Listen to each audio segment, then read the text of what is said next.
about looking at projected brackets, it's Genesis, right? Like and you that said, wasn't even top 64. Yeah, I mean, and the crazy thing about Genesis, obviously, like the top 100, top 200 players show up, but the crazy thing that makes Genesis so exciting is that there's even, the talent pool runs even deeper. All these local PRs across the US, all these local PR players in their respected cities or regions also showing up here to Genesis. So the talent pool runs so deep when it comes to Genesis, and you get to see so many amazing players making so many crazy upsets. That's it, and it's so exciting to see, right? Yes, and yes. character development. Yes. We just saw Piranha Plant, and we had Incineroar, Yeah. okay? The tier list from Luminosity just came out, guys. I don't know if you've seen, but those from characters Lumirank, were right. not up there, all right? Definitely on the lower side. Definitely the lower half side. of it. So, and it's only because of they're in the hands of certain players. So Right.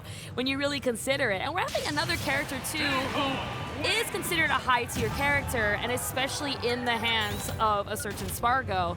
But Cloud is here up against the Diddy Kong, so I'm really looking forward to see how that plays out because of the experience on the behalf of Tweek versus a Cloud that can really mix it up. That's what I love about Cloud in this game, Charles. I feel like Clouds are leveling up truly with their own personality and their own twists and spins on how the character can actually work. Oh yeah, no, I mean there's so much movement options, of course, in Ultimate. You know, Smash 4 Cloud, a bit of a menace. You could play it more on a, let's just say, baseline level, of course. But Ultimate, you know, there's so much movement options, and we'll see how this match goes down. And it's crazy to think about even the top representation of both of these characters. The second highest representation of both these characters nowhere near the top, right? So that's the crazy thing about Ultimate. The character representation at top level is just so wild. Obviously, there's things like Aegis or things like Steve where we might see some repeated specialists, Hi, right? Sonic. But yeah, and of course Sonic as well. I mean, think like Ken and Sonic's as well, but like even then at the most maybe like 2, right? Right, always. It's never that high up in terms of how many represented players are here. Steve as well. We know that Steve by far is the best of the character of the game, but how many of them are going to be qualifying for that top 64? Not too much. Let me tell you though, that Diddy going to be that single one as he is playing on fire in the hands of Tweek as he takes out that stock. CurryGovernor, UK represent. I love to see it. And let's see if he can make his country proud here against Gavin. Tweek looking so good though. It's hard to even touch him. I feel like Cloud is so good in your face, right? He wants to be really approachable. Where are you going to be? But man, I feel like Tweek is just so not approachable. Yeah, especially this consistency on the ledge trap there. On the first stock, we saw Tweek actually go for the Z-drop on reaction to the normal get-up from shield there and just drop right back down, goes to the forward smash. I mean, he didn't have charge, but Diddy forward smash. Very quick, very effective here. Tries to get the banana grab reset, tries to go for the barrels out of shield, but Curry not really able to capitalize there. Gonna burn the limit because the time was almost out there. That was cute. I love that fade back. A little bit of a tomahawk situation into the back air. Okay, Curry definitely getting a feel for how Tweek is playing, trying to respond to it. I like these short hops. They're very low, very safe. So it's giving Tweek a little bit of a patient play in this second half here of the first game because he has to now think, when is he actually going to swing, when is he isn't. Even these full hops kind of creating a tomahawk situation. Tweek not biting though, as he is staying super confident in his control spacing. Back air is going to cut that momentum he's got. Yeah, and Curry really not comfortable with going too far off stage, and Tweek able to grab banana a lot off stage, and that's going to be a really big issue. But the dash attack at the ledge, very active, very, you know, huge hitbox there to throw out, and also gets the KO. Tweek really trying to set up this nair into the back air right at the edge of the stage. Going to set up the banana center stage here, going for these Z-drop aerials, just going to go for the roll, but catching the extension with the forward air is Curry. He's catching up quite quickly, Charles. I mean, you were saying it. I love the way he opened up this second stock with that banana. And was like, yo, I love bananas. Using it against Tweek here. And is bringing it back. I mean, he hasn't taken any really big major KOs. Not going to have a recovery, already admitting defeat. I think he tried to kind of swipe down Tweek, cutting him off from his barrels. Unfortunately, was not able to do so. But it was a great attempt as you were already probably not making it back at that point. And he's actually way closer to Tweek in percent compared to that first stock. So it's a lot better in terms of his performance. Okay, just trading back and forth here with the banana. I mean, any percentage trade is going to be in favor of Tweek as long as Tweek doesn't lose that stock. So precious here for this lead. Going for the banana throw and just juggling back and forth. And I gotta say, Curry definitely showcasing the item control is there. Yes. Literally knows what he's doing. He came in with a plan, and it started off a little bit shaky, but much better. But hopefully it won't get any shake here, as I feel Tweek is starting to gather a much more extra credit on this last stock. Let's see if he can keep it up. Yes, okay. Bounce back, tried using that banana once again, but Tweek gonna slide right under it, get back, and overcommit into the back air nair from Cloud here. Oh no, the upset's barely with him. Oh, and I like that Tweek opting to cover the ledge roll because the banana was there, right? Really influencing the opponent's decision making. Going to run off stage, set up another banana here, tacking on a bit more damage. The roll in and the monkey flip kick already 91%. Going to force the limit there. Not going to get the slip on the platform there, and Tweek just showing so much priority for stage position rather than banana, especially at these lower to mid percents. Getting a little worried on the behalf of Curry because he hasn't punished any of these monkey flips, and I feel like Tweek has become now comfortable with knowing he is not getting punished for it, and he's actually using it to his advantage, and he's gathering more and more percent for it. I think Curry here is definitely overthinking a little bit on how he's going to commit against Tweek, and is just focused on how do I kill this monkey, and he's just not able to, and Tweek is running away with that idea that Curry is overcommitting quite much. Especially if Tweek is able to get banana every time off stage, really being forced to the ledge, but with banana. Okay, gonna have to expend limit here. Big resource. Tweek still at 0%, but we'll see if Curry is able to mount the comeback. It's gonna be one at a time, but the clap into the up smash. Tweek looking squeaky clean here in this game number 1. Ooh, I love that. Squeaky clean, absolutely. Wiping the floor with all that banana, okay? Making it look good, take that sip. I like that Curry definitely staying calm on that cam, kind of reflinking a little bit, hydrating, taking your time, because I think he was definitely figuring it out. It looked a lot better than the first half. It was just how do I kill the monkey, right? And unfortunately, Diddy is a character that you have to chase down, but there's kind of a balance as to when do I chase Diddy Kong, when do I not? When do I remain just grounded and composed and wait for Diddy Kong to commit? And that's what makes Tweek such an accomplished, amazing best player of this character, because he doesn't bite back until you do, and that's where he's gonna be at his strongest. Yeah, right there, Curry kind of drifting back with that double jump, and Tweek gonna have the most optimal punish like most top players do, and I mean that's what makes them so good, right? And I mean not only is the neutral so clean, but when they hit you, my goodness, does it hurt.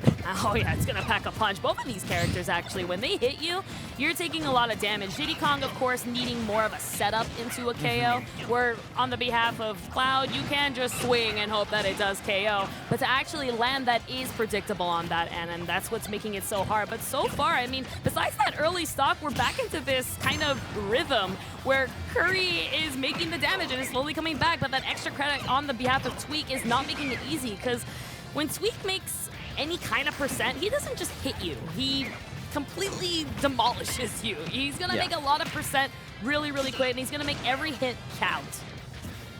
Especially with the banana and these monkey flip kicks, doing such a great job here, going for that down air. Not going to connect here on the second stock. Trying to get the grab, but eventually going to be able to run it back on that down tilt. The banana set up in hand, going for the Z-drop aerials here. But the juggle back and forth. Where's Tweek going to place the banana? Going for the more defensive play here.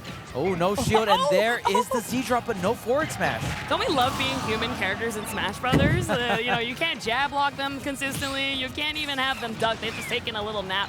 And that's a great recuperation. It's also an opportunity, even though Curry does end up losing that battle in that messy situation. Hopefully this fresh stock can give him a clear mind. Not looking too confident, though. I mean, he's got 2 stocks to take, and he's still not getting these attacks that are, like, matter, you know?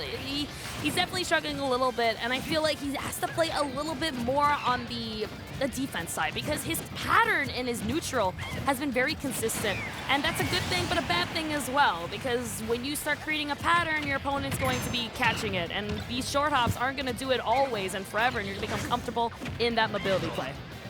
Okay, gonna opt to grab the banana here for this ledge trap. The down air just brute forcing their way through is Curry here.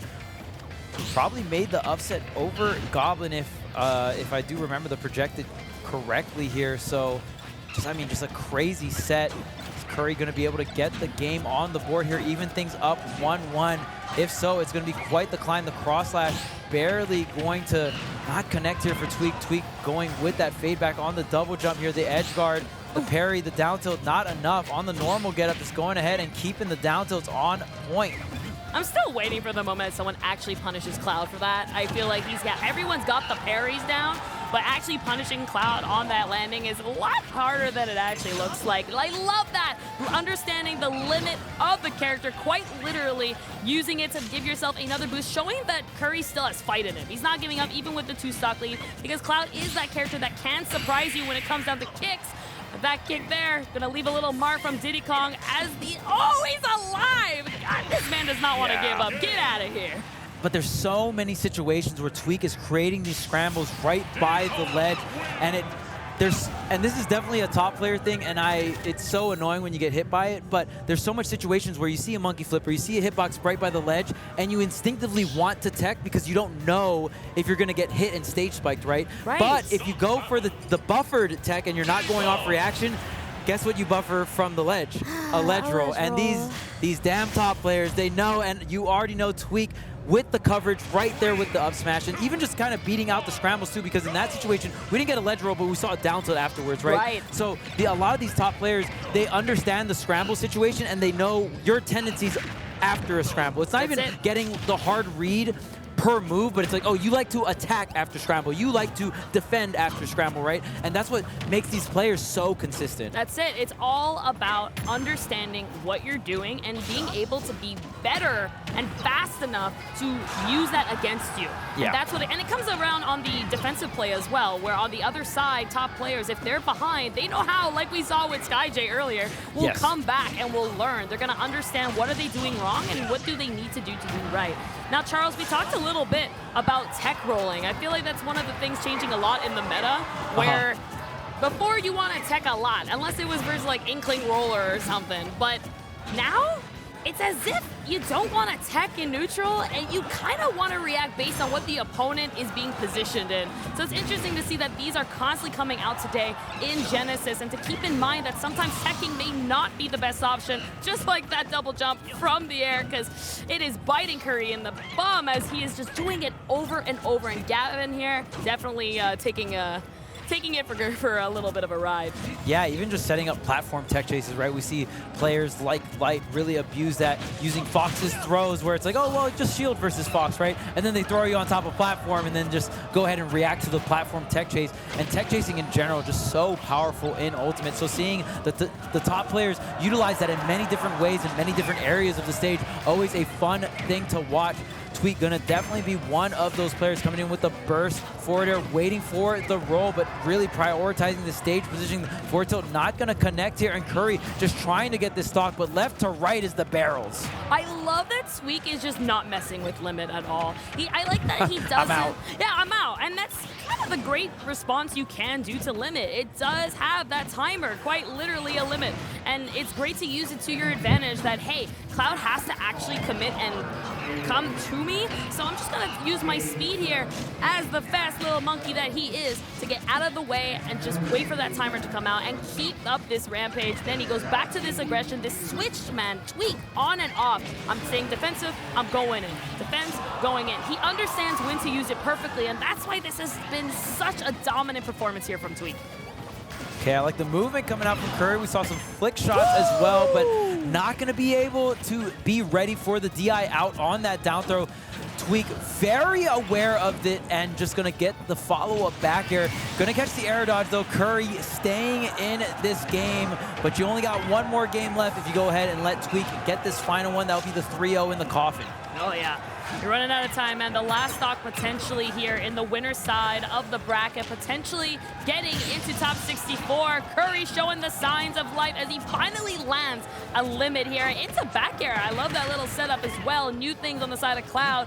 But Tweek not going to give him another chance as he's retreating from the banana, gets the parry into the fourth throw, and controlling the ledge. This could be checkmate on the side here. you see so much micro movement coming out from Tweek as well. There's going to be parries into like these slight little walks, and I mean just showing that visual cue of a startup of a walk here and trying to get the reverse side. Tweek going to go ahead and seal the deal. 3-0 versus Curry, but a valiant effort nonetheless coming out from the Cloud. Yeah, I definitely love the spirit that is coming in from I think Curry did an amazing job. And look at that, even asking for advice as well. I think that's very important when you do lose, even if you are the best player in the world, because that's the only way you're going to get better. I definitely love the way that Curry just hung in there. Even though took a beating at certain points in the game, he never actually was out. He really came in over and over and over. So he was really learning from his mistakes, and I love that. So I think that is only the beginning of our UK friend. I can't wait to see him up again on stream. So this is only the losers bracket for him. Yeah, I mean, the start of